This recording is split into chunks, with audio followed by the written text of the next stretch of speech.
Sveiki!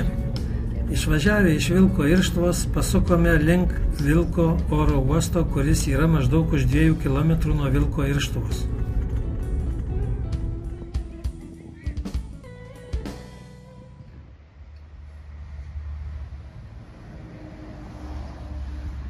Jūs turbūt žinote, kad prie Vilko Irštvos yra vienas nedidelis aerodromas, o čia buvo antras Hitlerio slaptas aerodromas.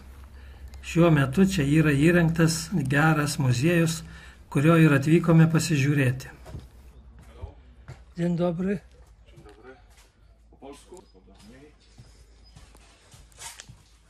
Nusipirkome bilietus ir įėjome į muziejaus teritoriją ir pradėjome apžiūrėti ekspoziciją. Dešinėje pusėje pastebėjome 2 lėktuvus. Vienas iš jų buvo Messerschmittas. Messerschmittas buvo tarpukario ir Antro pasaulinio karo laikų naikintuvas, kurį 1934 metais sukūrė inžinierius Vilis Messerschmittas. Tai buvo pirmasis naujo tipo naikintuvas su metaliniu korpusu, uždara kabina, įtraukiama važiuoklė. Šis naikintuvas buvo plačiai naudojamas Antrajame pasaulinėme kare. Įvairių modifikacijų pagaminta buvo 31 000.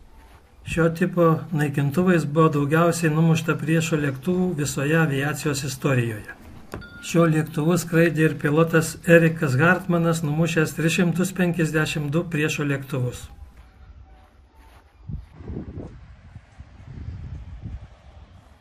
O visai šalia Messerschmitto stovėjo kitas lėktuvas, kuris kovojo karo metais visai priešingoje fronto pusėje, tai britų Hawker Gunnykajų.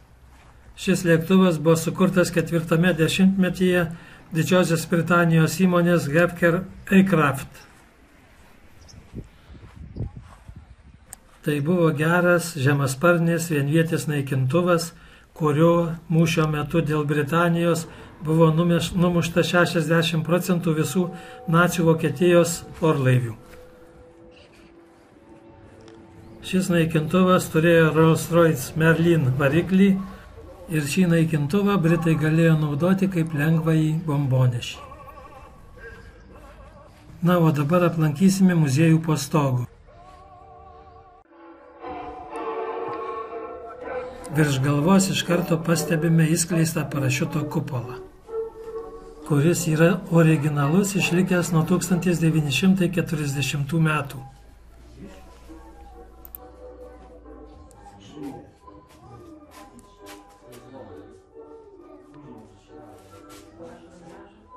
Ir stovintį manekeną su tų laikų aviatoriaus apranga.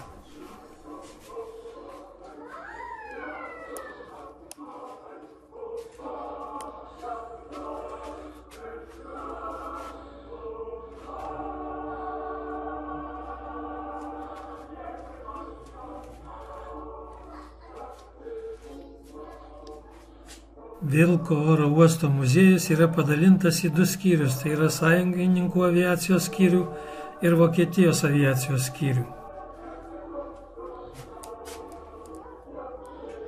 Sąjungininkų dalyje didžiausias dėmesys skiriamas eksponatams susijusiems su 303 eskadrilė. Tai Lenkų lakūnų eskadrilė, kuri Britanijoje kovėsi kartu su Britais prieš vokiškąjį fašizmą. Apie šią eskadrilę Lenkai yra sukūrę meninį filmą, kuris taip ir vadinasi 303 eskadrilė, paremta tikrais faktais. Tarp kitko, karo metais lėktuvų Hawker Hurricane kovėsi ir vienas lietuvis, Lietuvos karo aviacijos pilotas Romualdas Marcinkus.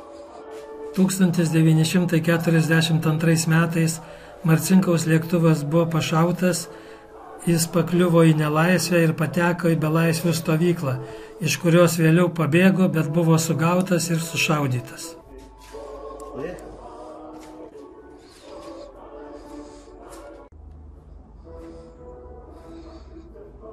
Šiame muziejuje yra sukaupta daug Luftwaffės lakūnų ir sąjungininkų lakūnų ir kariškių uniformų.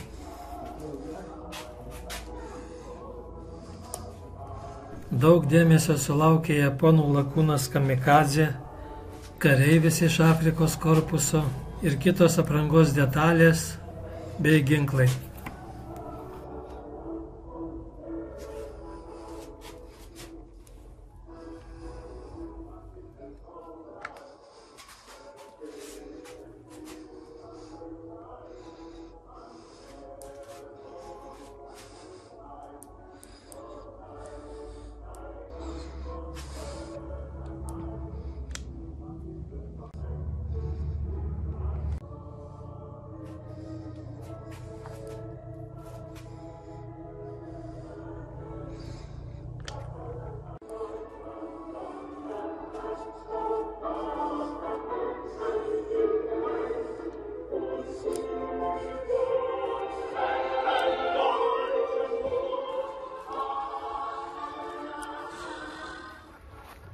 Laikas tęsti lauko ekspozicijos apžiūrą.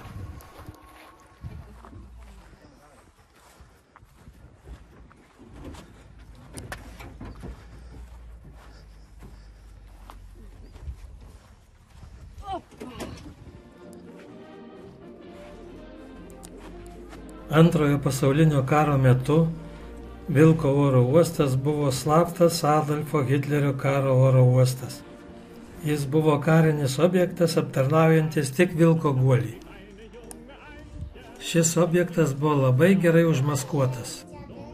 Ir buvo atsarginis oro uostas, manau, dėl to, kad jeigu būtų subombarduotas pirmas oro uostas esantis šalia Vilko guolio, tai iš šio oro uosto, esant reikalui, Hitleris galėtų išnešti sveiką kailį.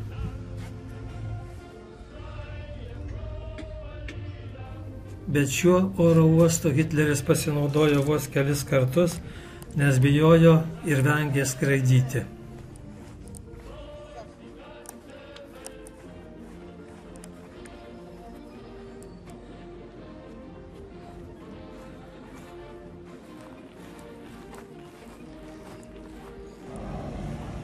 Vojska Polska. O čia lėktuvas MiG-21. Šiame muziejuje yra ir pokario laikų technikos. Tai lėktuvai, malūnsparnis ir keli automobiliai.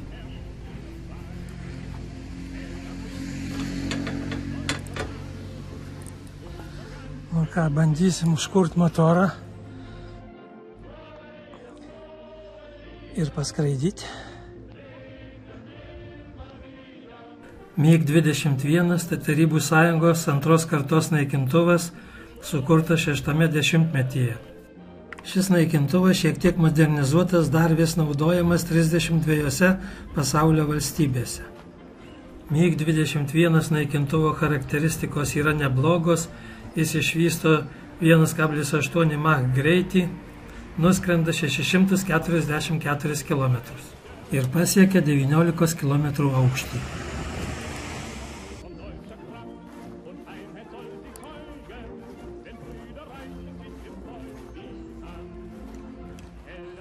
Zenitinis pabūklas.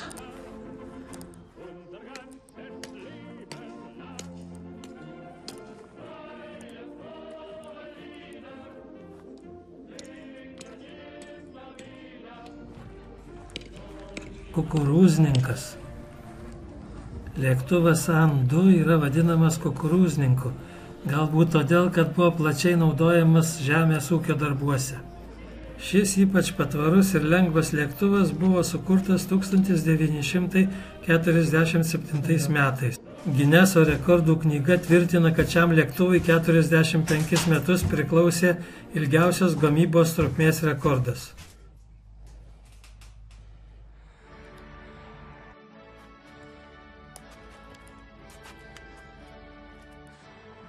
O čia Lenkijoje pagamintas sraigtasparnis Mi-2.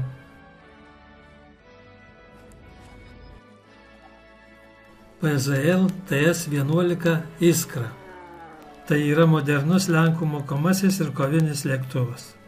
Buvo gaminamas iki 1987 metų. sovietinis naikintuvas MiG-17. Šis naikintuvas pradėtas gaminti 1951 metais. MiG-17 dalyvavo Egipto-Izraelio kare 1956 metais ir Vietnamo kare. MiG-15, MiG-16 ir MiG-17 labai panašus, juos sunku atskirti.